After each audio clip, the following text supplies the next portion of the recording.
it out as a welcome here.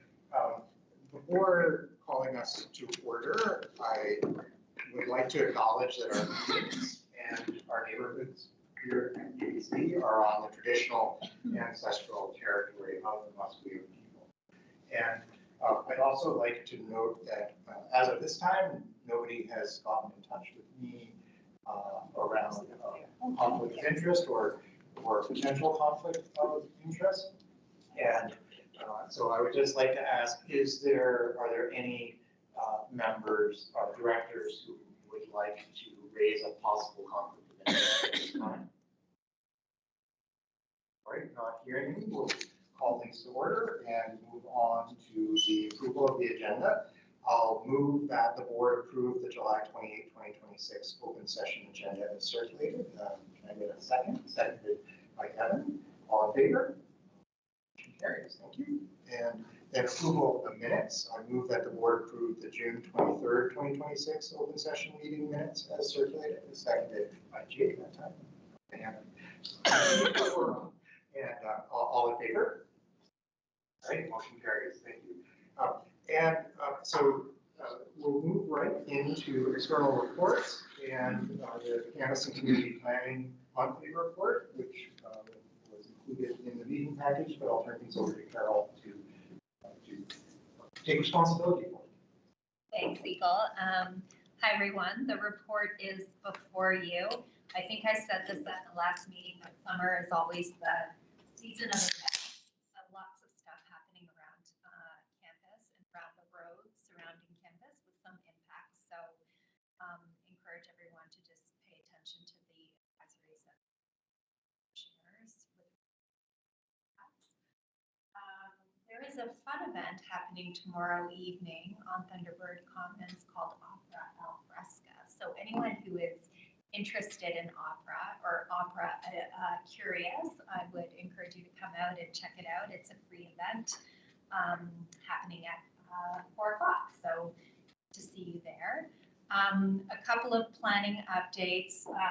The work continues on implementation of Campus Vision 2050. As part of that work, we've just recently approved the integrated rainwater management plan. This plan was developed with input from UNA staff, and we'll be engaging the Land Use Advisory Committee in the fall and bringing that plan forward just to share more on what that plan means. And I'm happy to take any questions or bring questions back to the team and get back to you. Well, thank you, Carol. Are there any questions? Yes, Michael. Just a quick question on that integrated rainwater management plan. Are there implications directly for UNA staff, operations, etc.? It's more of the same, Michael, in terms of roles and responsibilities around stormwater management, and the UNA team has been engaged throughout that process. Everything, I will say, everything aligns with what is established in the neighbors agreement in terms of roles and responsibility. Ron? The roundabout here on West 16th and Westwood is supposed to be paved, and it got canceled a few weeks ago. Is there any, you have any idea when you're going to come back and pave it? I wish that I had more information on that. The ministry is really good at giving us really last minute information on when they're paving. Actually, Michael, maybe you should ask for it, yes, and then it will happen. So I don't have that detail, Ron, and as soon as we get it, we'll share it. We usually share it with the team here, and then they're good about getting the information out. And I suppose maybe at some point someone will tell us whether they're actually done with Marine Drive or whether that's partway done, which is what it looks like, I think. Sorry, one more question about the just on the development permit applications. I know that recently, was it who is the new community, I guess, participant in the development permit? Because didn't we have a, I just don't know, because Ian left, right? Yeah, yes, that's correct. Oh, you're putting me on. Do you remember his name? Joe Redmond. Joe Redmond. Joe Redmond. Yeah, thank you. Thank you. Okay, thank you. Any other questions on that report? Okay, thank you. Next of all, we changed the kind of the normal order of the meeting because we do have a guest related to the audited financial statements. So the next item under reports is the Finance and Audit Committee report, and in particular the fiscal year 2025-26 audited financial statements and auditors reports. And we'll be turning things over to Athena, but I do want to also introduce Leroy Van Spronsen, who is representing the lead auditor and representing the auditors here. And of course, we'll be able to answer questions as we move through this agenda item.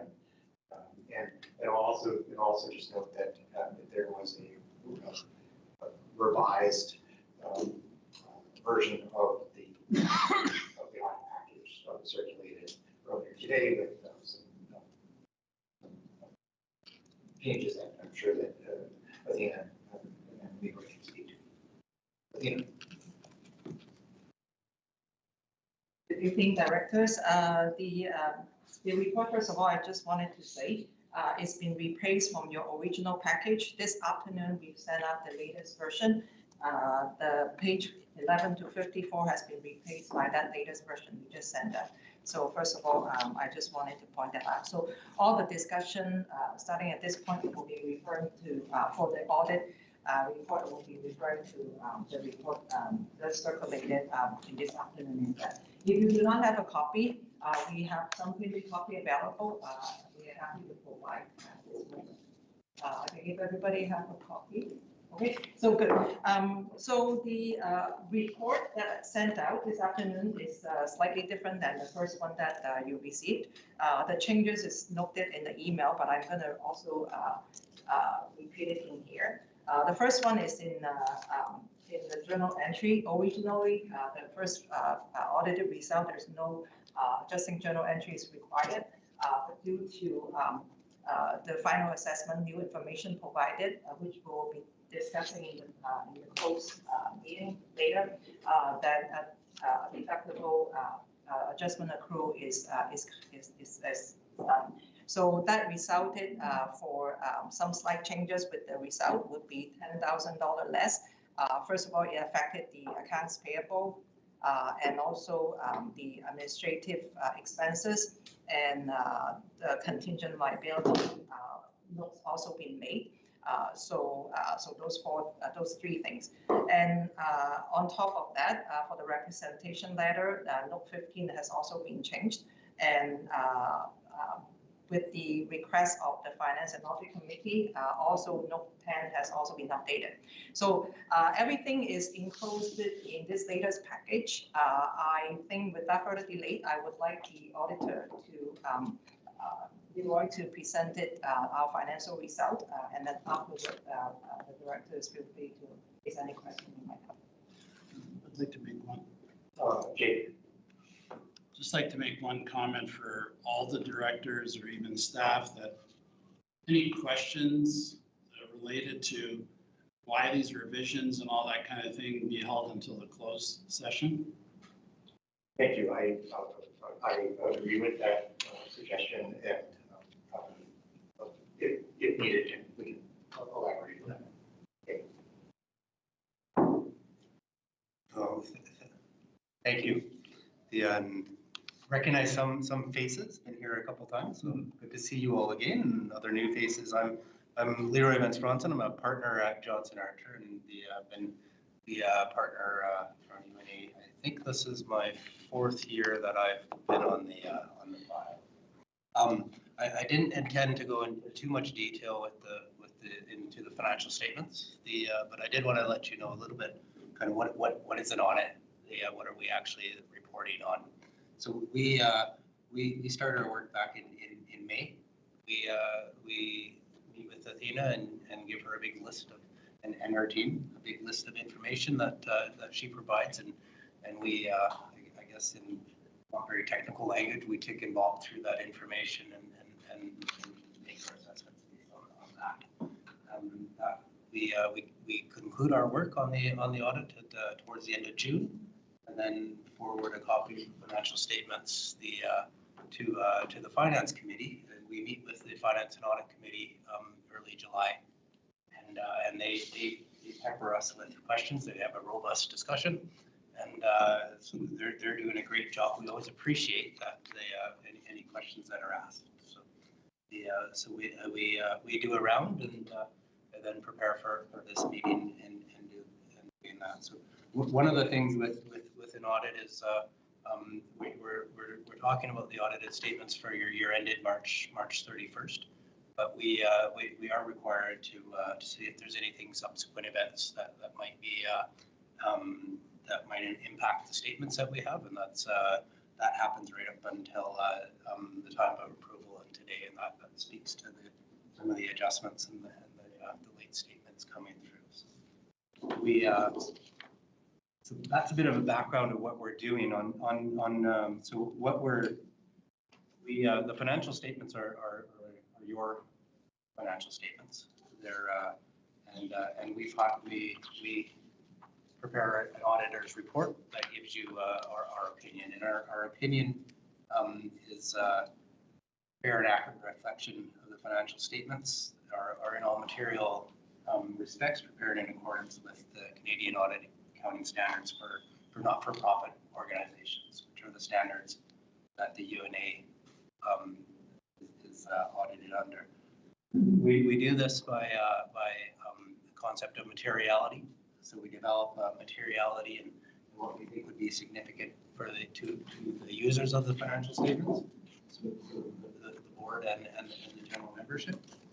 And we use sample testing throughout so we don't look at everything, but we test samples along the way to give us an idea that if we grab 10 items at random and there's nothing that we note, we assume that the 20 items are okay. While an audit gives us a high degree of assurance, it's not an absolute guarantee that the financial statements are free of misstatement, but it does give us that enough that we can offer the opinion and what we in our world call a free opinion, that your statements are not have any material errors in them. So some of the risks that for a not-for-profit organization that are so just for those of you in governance, will the UNA be here next year? So we consider that a going concern risk. I always think a little. Some of it gets carried forward from the commercial world. So I always think it's a little bit weird for the UNA. But if you think if you were a company, would the company be here tomorrow to pay its bills? The self-review risk, so where we're making adjustments, the management is, so we make one adjustment to your statements, but we get the approval and after discussion with Athena and management. And then with the non-for-profit, one of the risks is that we're always aware as we're going through the work is that are the expenses overstated? Is money? Do you have somebody extra on payroll? Do you have different projects that are going? So if money's coming in, is it going to the proper things, or the expenses are accurate? One of the other things we do is we look at the internal controls, and so how is the finance team going about their business, and do we have anything that we would recommend doing different? We think that Athena and her team are doing an excellent job. We've communicated that earlier with the finance and audit group as well when they've asked us that same question. That said, we don't rely on the controls to do the audit. We're actually looking at tracing transactions back to make sure that we're seeing payments tied to the invoices, that the invoice tied to the PO, and that sort of thing. We also we didn't note any fraud, error, or legal acts that were noted through our work. I should note that those are hard to identify when we're just looking at numbers, because they're somebody that is pilfering money is usually smarter than any auditor you'll find. And then I guess that at the end of the day, like I noted, you have a clean report with no material misstatement that we noted.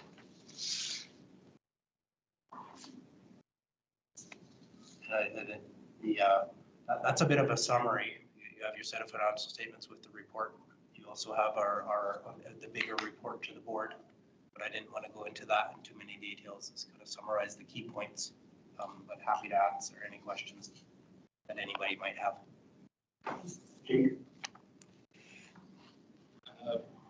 One question and one comment. I'm glad you caught I'm not sure you caught the error in note 11 of the net levy revenue. In the old report, it was reported at 14 million and not the correct number, which shows in this report at 5 million. Pick that up.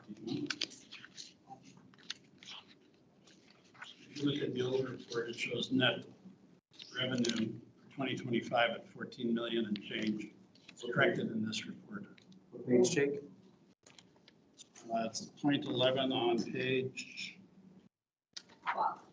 12. Yeah, so we would have made a note of that while we were chatting with you. Okay. In the comparative figure, right? All right. Last year's. I'm glad you caught that. The only question, even though I said that we'll keep questions for the reasons for the closed meeting, but I have to ask this one because the auditor's here. Did you specifically ask the question of any open insurance claims? Basically a yes or no. Yes, we would have asked the question during our audit work. And then subsequent to that, you obviously got the answer of no, there were none, I assume.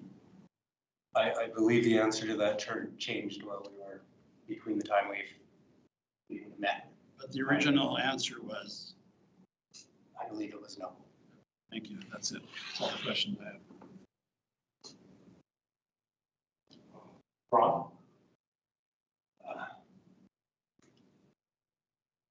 Leroy, given this recent work that you had to do and the statements had to be revised, I notice on page 9 that you've dated the audit opinion July 7th. Should it not be changed?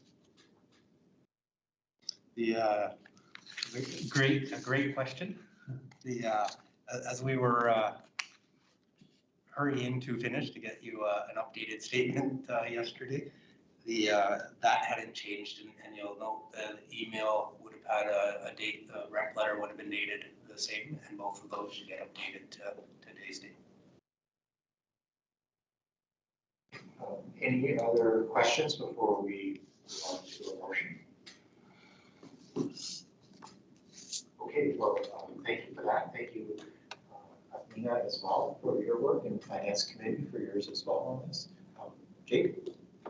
Yeah, just one comment. I mean, overall, the team, the finance team and the audit team, you know, everybody certainly worked together to get the initial audits, audited statements together. Yeah, there were some hiccups afterwards, but we'll go over those later. But overall, to get to the stage, it was, you know, well done generally. Yeah, thank you so much. I just want to reiterate Jake's thanks and raising confidence. And Jake, do you want to make the motion? Yeah, sure. Should we? Just audited financial statement? No? You okay with it, like this? I don't think it has to be. Recommendation that the board, don't need the mic anyway, that the recommendation that the board approve the company's audited financial statements for the year ended on March 31st, 2026, and that the chair be authorized to sign the audited financial statements on behalf of the board. Seconded by Ron. Any further discussion? All in favor? Great, motion carries. And again, thanks, everyone. Much appreciated. And I think with that, we can we go with thanks for joining us. And I'm sure that we'll be back in touch in the not too distant future, I guess, especially because you usually attend our AGM and certify the audited financial statement. Is that correct? Yeah, that's correct. Yeah. Okay, so we will look very much forward to seeing you then. And thank you. Thanks. And if I may, I was also going to just one other thing, just from a governance standpoint, the Audit and Finance Committee, as they should ask if we need to talk at all about the staff. And my answer to them is Athena and her team do an amazing job, and there's no reason for us to have kind of a closed door discussion on anything that we noticed during the audits. And while it makes me uncomfortable, your Audit and Finance team comes and peppers me with great questions. I'm usually on the other side of those discussions, and it's way easier than being on that. So they're doing a great job too. So I'd like to thank them all for the great work they do. It's our job easier. Putting it Yeah, in thank you. bucks. Yes.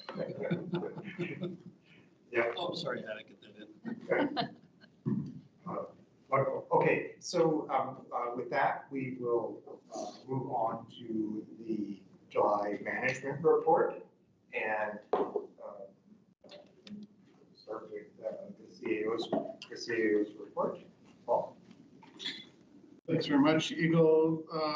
My report is in front of you. It is largely tracking of ongoing meetings and support.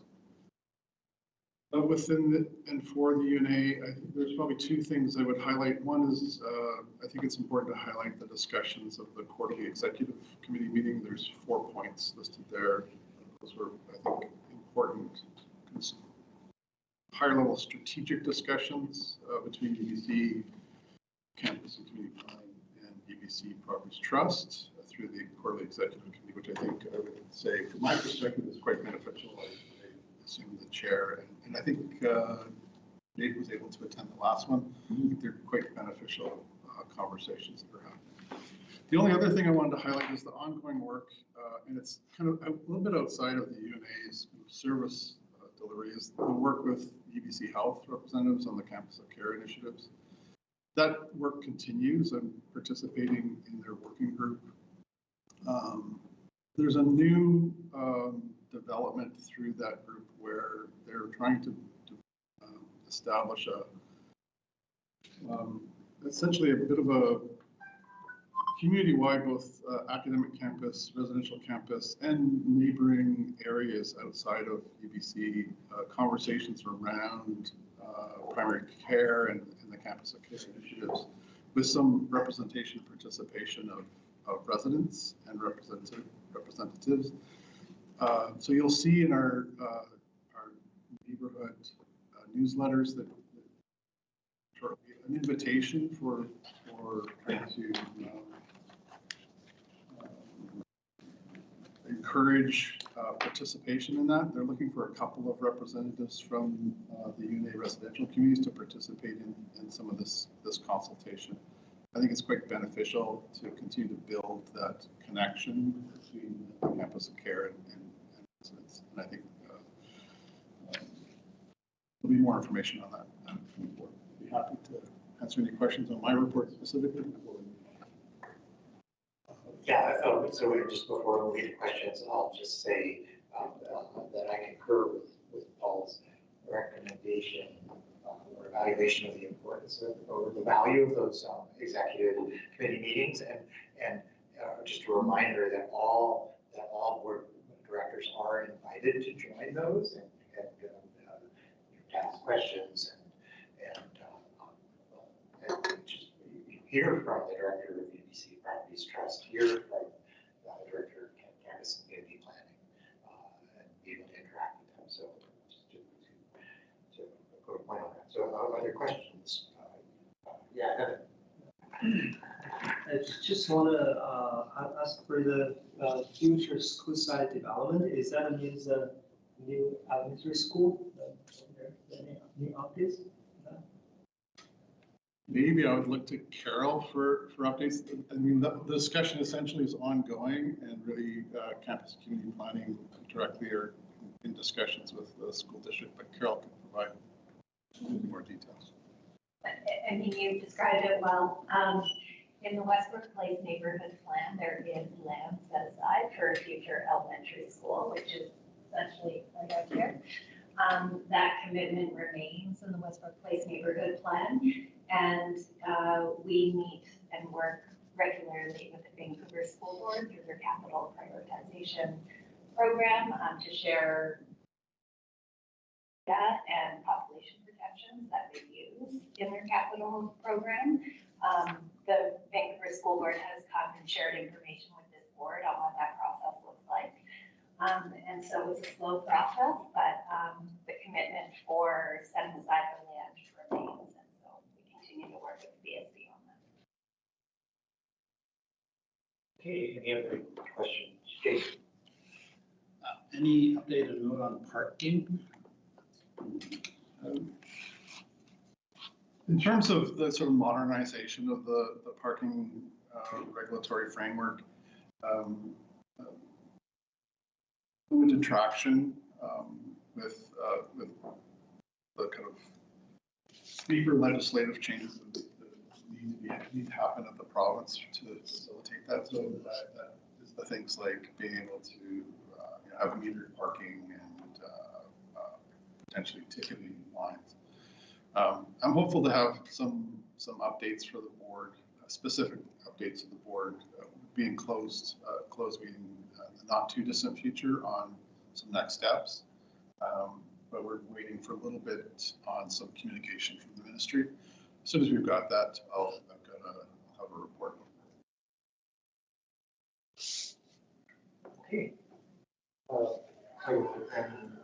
Moving on to the communications report, I guess is the next one lined up. Good evening, everybody. Oh, not yet evening, 3 minutes before evening. Good afternoon. My report is before you. Happy to answer any questions. One thing I do want to highlight is just want to invite everybody to a small ribbon cutting ceremony tomorrow at the EV charging station located at Ross Drive. The opening will start at 12 noon. Eagle, I think Carol as well, and a representative from BC Hydro will be there to deliver some short remarks. And there will be a small lunch afterwards. So everybody is invited to join that tomorrow. And you can just meet at the charging stations at Ross Drive if you're interested. You can come and hear my fiery speech on fossil fueled. There you go. Heat waves We didn't invite the public if there's no audience. The newspaper has been invited, and we've got marketing departments of the organizations coming to cover it as well. And I also just want to share with other board members that's around this topic that the other day I saw a new transit, like a bus, a trolley, electric trolley that apparently is also rechargeable, charging at those stations. And I have a picture of it, which I can show anyone. Yeah, that's right. And there were probably 10 or 12 transit workers in orange vests celebrating this apparently really exciting moment in the TransLink, development of their fleet in the electric direction. So anyway, it's pretty exciting. It happened here. Okay, any questions for Glenn? Where was this? Ross Drive, right over here. The new charging station on Ross Drive. You Hill Cemetery? No, on Ross Drive, across from the Georgia Point building, which if you just walk out here, you'll see is that's where the new charging stations are. Yeah. Already, another one is Southern Bird, right? Can't quite hear. Originally, there is a hydrogen charging is Southern Bird. Not the hydrogen one. What's that? Well, that is also station, huh? Yeah, that's different. That's a UBC. It's interesting, but yeah, it's not us. So any questions for Glenda? What was the wonder on that? This one is on our UNA, that is the, we see it's different. What's different? Electric. One is hydrogen fuel cell. But That is hydrogen, this is electric, but this is supported by UNA. I can't, oh, okay, yeah, these new DC Hydro electric vehicle charging stations over there, it's a collaboration between the UNA, which like regulates the streets and sidewalks, and UBC and DC Hydro, and it was, we'll celebrate it all tomorrow. You can come and, get the full rundown. Yeah, I'm looking forward to, who paid this station's construction? So it's funded by BC Hydro. And they take responsibility for the ongoing maintenance, other than the site maintenance, so the kind of street maintenance and grass cutting that are continue to be UNA responsibilities. The charging stations themselves, the electrical infrastructure is BC Hydro. Chief?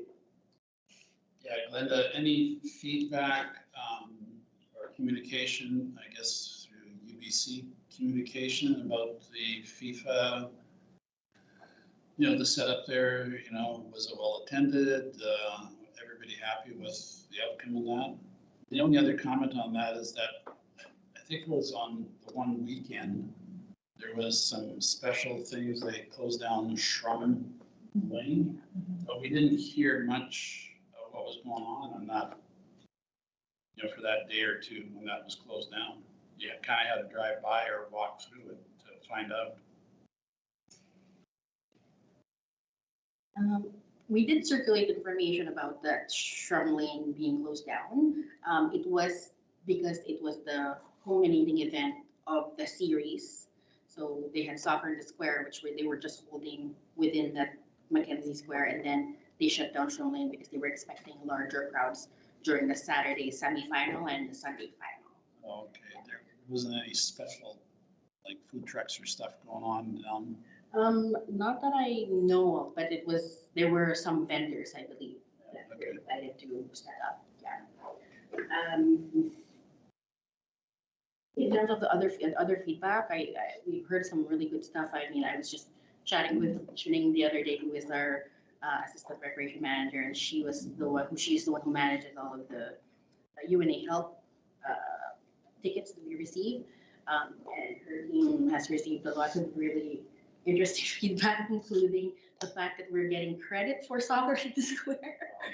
Because, we're quite visible for events, and people assume that when there's a community event, it must be the UNA.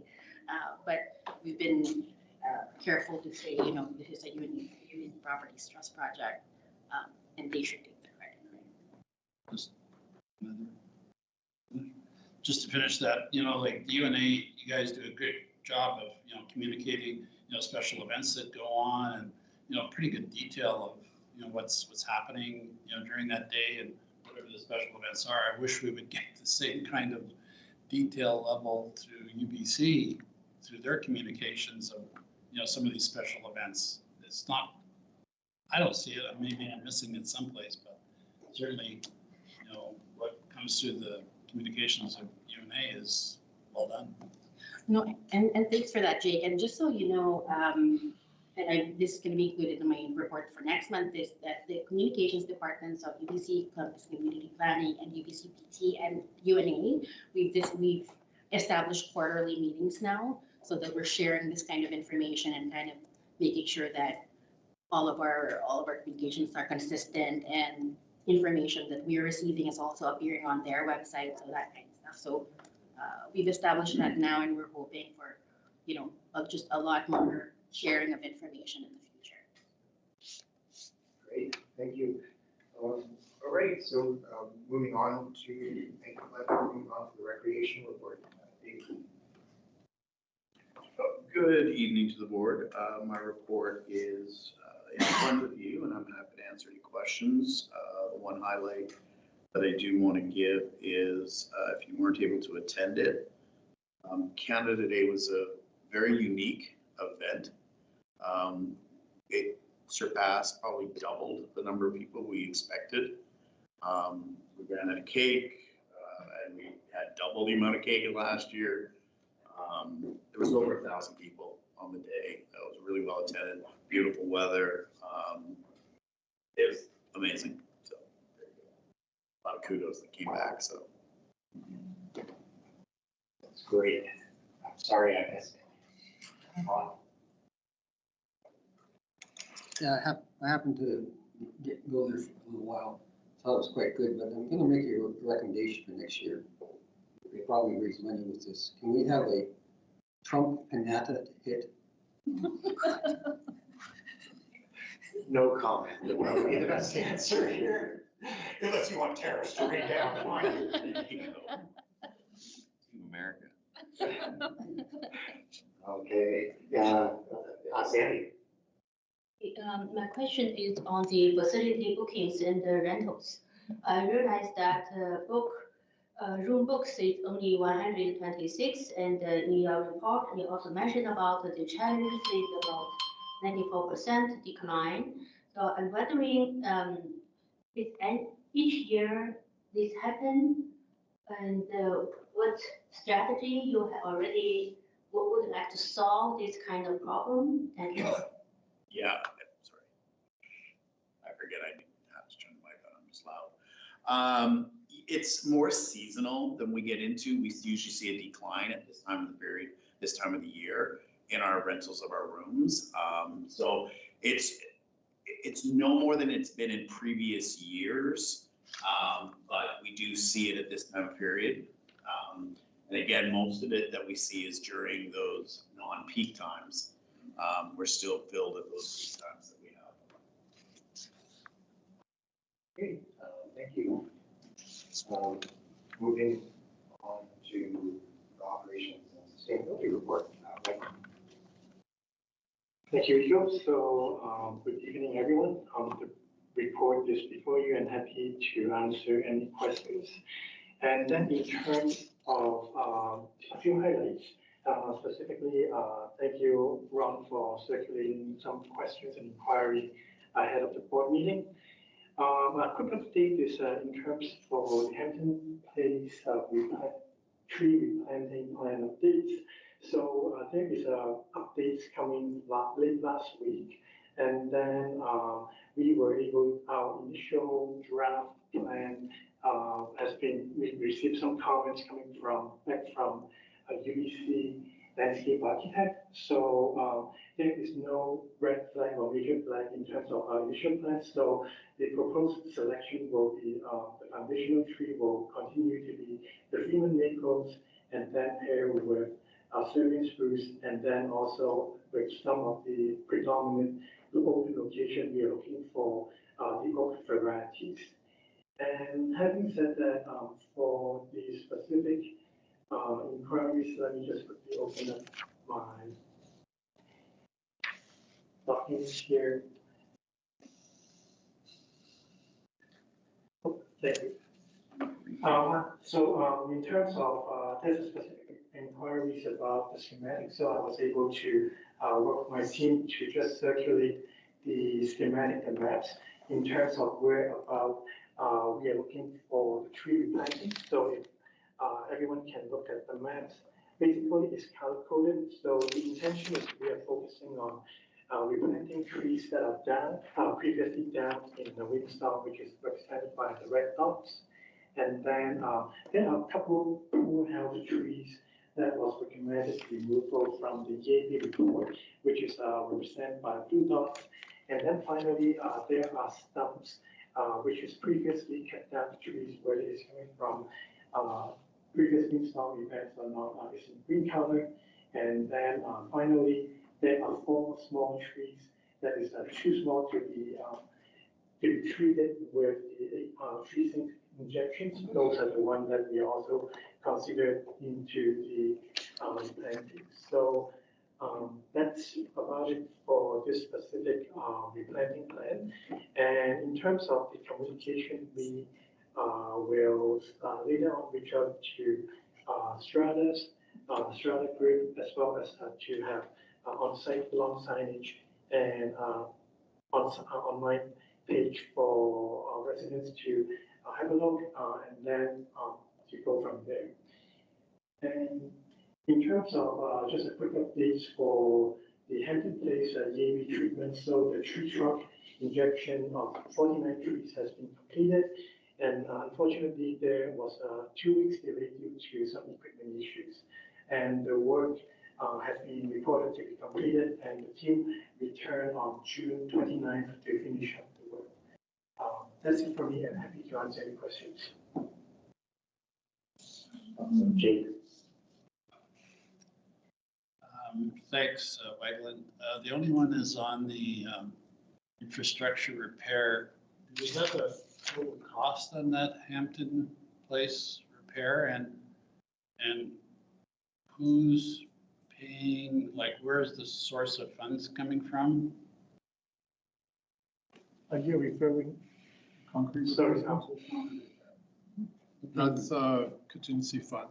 It was agreed to by EPC that we drawn from the contingency fund. Okay, so that still remains. Yes. Okay.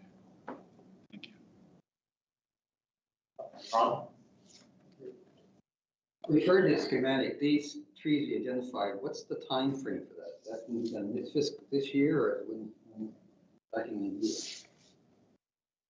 Thank you, Ron, for that question. The time frame we expected within this fiscal year. Sometime this fall or sometime in the winter? Yes, I'm expected to be late summer, early fall, as soon as we are able to have the page and information page ready for the board to review.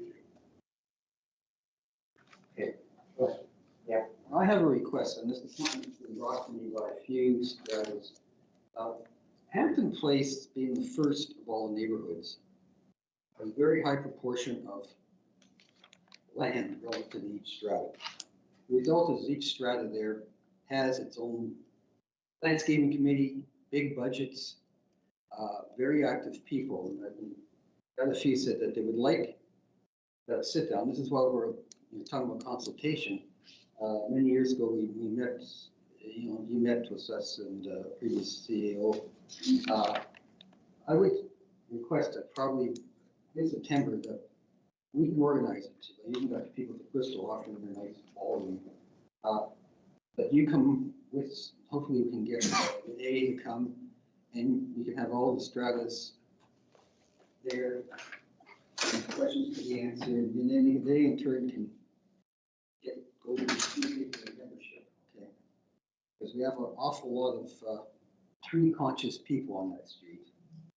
And I meet them every day when we walk the dog, so it's a perpetual question. So I really request that we have that kind of a meeting. I think it'll go a long way to create cooperation. Particularly these people have to understand that this is a multi-year project. Okay, because that's under advisement. All right, any other questions? I have one thing relating to the water restrictions. It's really just something I wanted to highlight. So we had stage 3 water restrictions quite early this year, and for whatever those reasons, or they were repairing something, et cetera, there was just concerns about the overall supply of water. And now we're back down to stage 2 water restrictions. This was 62, page 62 of the package. And I suspect we're going to have cycles of stage 3 and stage 2 restrictions perennially, like maybe not every year, but it's something. And so I think that it points to some longer term kind of strategic things. Again, like, you know, the consultant's report was suggesting we should be like thinking longer term and strategic and whatnot. And I think that's something that the board and the staff might want to think about going in the future. What are the implications of that for our landscaping and our stratus landscaping, including water features and including the the trees and the shrubs and whatever. I mean, there was some panic about the trees in the neighborhood. I think it might have been a little bit premature to panic, but people were saying, oh, look, the leaves are turning, brown and gray in June. So anyway, just to flag that, I think for all of us, and we can come back to it. I don't know if there's anything to add from your end, Whitman, but at least I want to bring that up. I don't have anything specific to add at the moment, but definitely this topic has been well discussed within our department, and we do certainly see there is, from operations perspective, there is opportunity thinking about how to rethink landscaping, and specifically when it comes to shrub, some of the shrub has been lost, and are we fixing it from a design standard, or how are we going to do it? So it is certainly will bring in more discussion internally, and will come back to the board with a report down the road. Yeah, that's great. Great to hear that you're already on that. Okay. Any other questions on operations and sustainability? Great. And then last of all, the finance report. My report is before you. The neighbors fund will be covered as one of the agenda topic later on. So, other than that, I think the audit statement also cover. So, but still available to answer any question you might have. Great. Any questions beyond what we've already discussed relating to the audit? All right, well, thank you. Thanks. We know you certainly were working hard in the last month, as you always do. So, thanks so much. So we now move on to what seems like rather innocuous, but actually relates to the single largest expense of the UNA on an annual basis, and that's the fire protection contribution. And this is the fire protection contribution agreement renewal report. Paul will use, and after introduction and discussion, then we can entertain the motion on this. Paul? Thanks very much, Eagle. Yeah, so this is, we've responded to questions about the renewal of the fire services agreement, I think, for probably the last 4 cycles or more. We did finally receive, UBC did receive word from the province that they were prepared to renew the agreement for an additional 5-year term.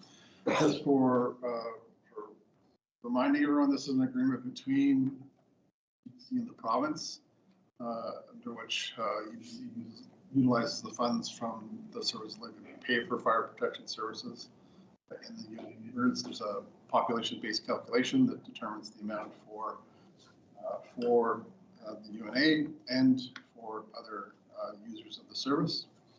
All to say that there's no changes to the agreement. It's really a rollover of the previous 5-year agreement with some housekeeping updates. For example, the wording around Queen has changed to King, but other than that, there's really no change.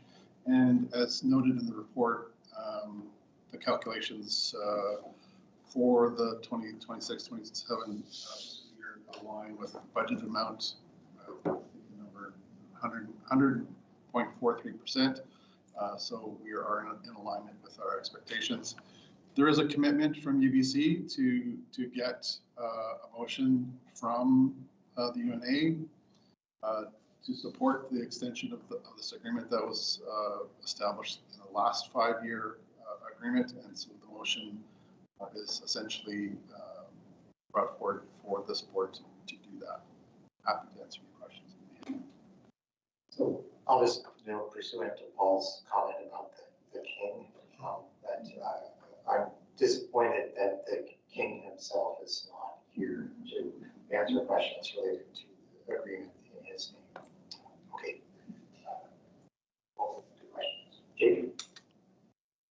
Yeah, in the report, it says UBC's market properties is 2.257 million. How does that relate to the 2.398 million? Why is there a difference? Or is that something else, that line? Page? Page 2 of 4 and page part is on 3 of 4. 72 It shows the full. if you're on the online. Full cost breakdown is as follows. UBC academic is 9.5 million, UBC's market properties is 2.57 million, UEL is $668,000 for a total fire protection bill of 12 million and change. But yet our cost for UNA is 2.398 million. So why is there a $140,000 difference? It's an excellent question, and I have to admit that these numbers were updated while I was away on vacation, so I might just need some support from on where that discrepancy may be coming.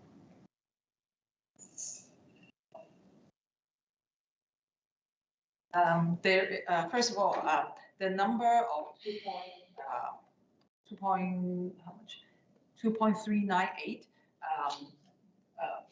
they by proportion by the number of people, and then they use that percentage and then to calculate. The total cost itself is 12,462,000. And then plus there is an adjustment from last year that we have to pay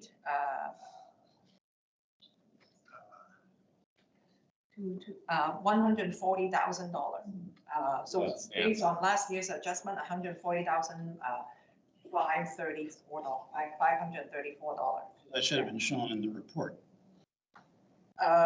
Yes. It wasn't detailed. It's not detailed here. You're now telling us. Yeah.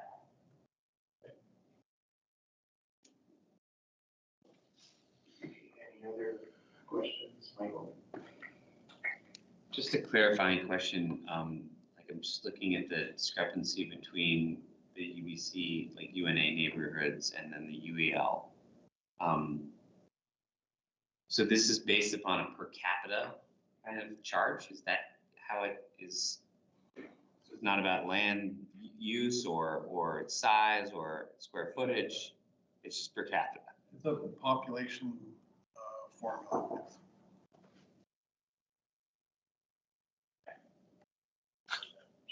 Good formula for the people who have lots of land and less people. Exactly. Just to comment on that, I mean, we did look at this, I don't know if it was a year ago or something. We did a kind of a deep dive on this, and it made, from an analytical and numeric standpoint, it makes about the most sense. I mean, there's nothing perfect. Yeah, I know. So in general, it works out okay, and if anything, it might work in our favor a little bit, so I wouldn't. There's no negotiating either. I wouldn't rate too much of it. No, I'm not. I'm just, Because if there were a red flag to raise, I'd raise it.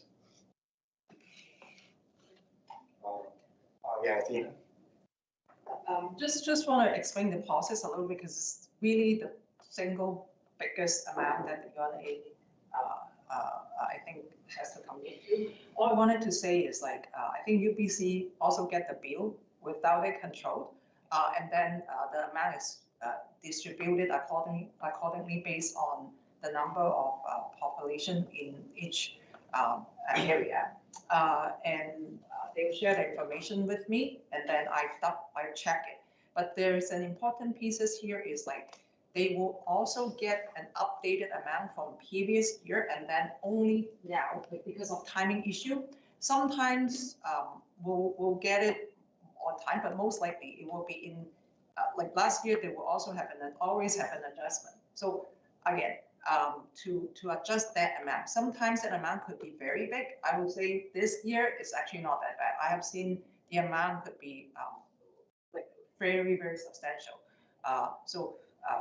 But UBC always try to work with us and go back to inquire why. And then I think 2-3 years ago, it was identified as over time and a lot of those issues we try to address. So hopefully it gives you some transparency before you say yes to the motions. It's worth noting that there is this, the agreement allows for this kind of catch up on overtime in particular, so it kind of lags, and so there is that adjustment. You're correct. We should have noted that in the report. As Athena alluded to, it's much more manageable this year than we have seen in previous years where the overtime numbers were very, very high and resulted in these surprise numbers late in the fiscal year. That led to some staffing changes and some staffing increases, which had an impact as well, with the argument being that that would reduce the overtime and these adjustments, which it seems to have done. So that's a positive sign. Yeah, just one other question. We got the service call details through the Freedom of Information. Are we going to get a regular report now? That is something that we're asking the province on behalf of the UNA, just to get a little bit more formality around how they're sharing data. So it's in active conversations, and we'll remind the province continually of being interested in data transparency. Okay, any other questions before? Oh, yeah, Carol. I'm not sure if this is the right point to ask this question, but just pending the outcome of the motion, operationally, we need a letter. Right, okay, that's on your radar. Okay, great. Okay, I think I'll go ahead and make the motion then. I move that the UNA board support UBC extending the term of the UBC province neighborhood fire services contribution agreement for an additional 5-year term and approve following section 10.3A of the neighbors agreement for UBC withdrawal from the neighborhood levy to fund the UNA contributions. Do I have a second? Seconded by Kevin. Any further discussion? All in favor? All right, motion carries. Thank you, for everyone. That thing done and carefully checked. We now are returning to Finance and Audit Committee report. And in particular, there's the 2026 Neighbors Levy report for our information. Ina, I'll let you just very briefly introduce that, and then I guess if we have any questions related to that, we can pose them now. The 2026 Neighbors Fund report is before you. First of all, I want to acknowledge it's a collaboration between the UNA and the UBC because there's a lot of work behind the scene for the UBC team for specific amount that was not originally presented at the Finance and Audit Committee, which is the neighborhood, I think, breakdown. So I just want to acknowledge because there's a fairly manual process based on my knowledge. That being said, the report is before you. For this year, we have over $200,000, which is represent like a 2% favorable variance. That also proves again the third model that we have is actually functioning because the variance for an over $11 million amount forecast, I think with a 2% variance, I think that is actually a very, I think a very close estimation. So open for any questions that you might have. Yeah. Thank you. All that work with you getting that together and also making it look very presentable and digestible. Other questions? Yeah, Jake. Sorry, I always have so many questions. I'm not sure who to ask this question of, but this is a little bit of a funny question is, why did we get our UBC services levy invoices printed on cardstock? That would be not. That question would be. That would be a question for Treasury, which we can take back in account. Can you answer that one? Yes, I can't answer, but. It's very solid. I'm going to answer that. My best guess is that they ran out of regular paper and wanted to deliver your notice in a timely fashion, Jake, and so they used some leftover cardstock from 1997. 150-pound cardstock. Maybe it's just your special. Yeah, right. Was it embossed? No. Serious question, no. Shoot, sorry. My fault. I'll take the blame on that one too.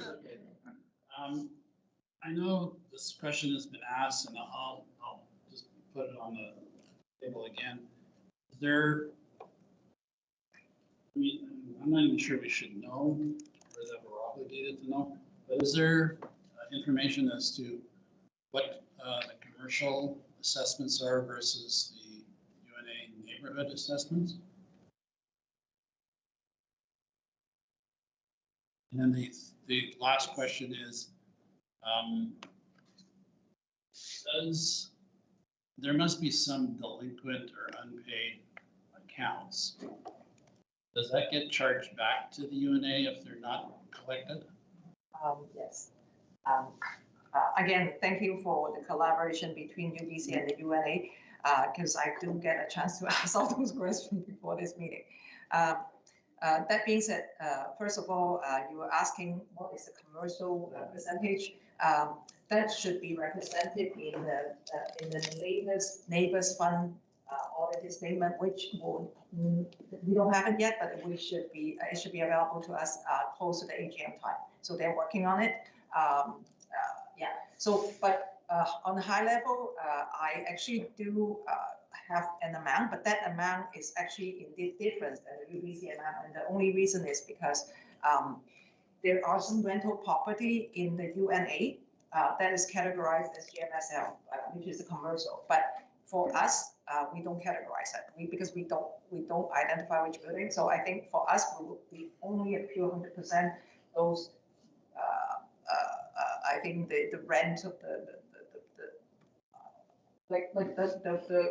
the unit that actually a commercial might be on the ground those. So that's question number one. So the second question is in regards to the uncollectible amount, the bad debt, what happened? So there's no such thing actually, for the UNA. The reason is like at the time that the unit is sold, so it's 100% collectible because they can't transfer the title without they fully pay. It's just like the CIPC, that kind of format. But that being said, the UBC actually identify and trying to evaluate, would that be a better format? Actually, I think to get that collectible. That being said, to answer your question in short form, no, I think we are 100% collectible, and it's accessible by the auditor of the UBC statement. Are there any further questions on this report? What neighbors like? All right, well, thank you. Thanks, Adina, and thanks everyone for your questions. And this is going to bring us to the end of our open session, and we will break for dinner and reconvene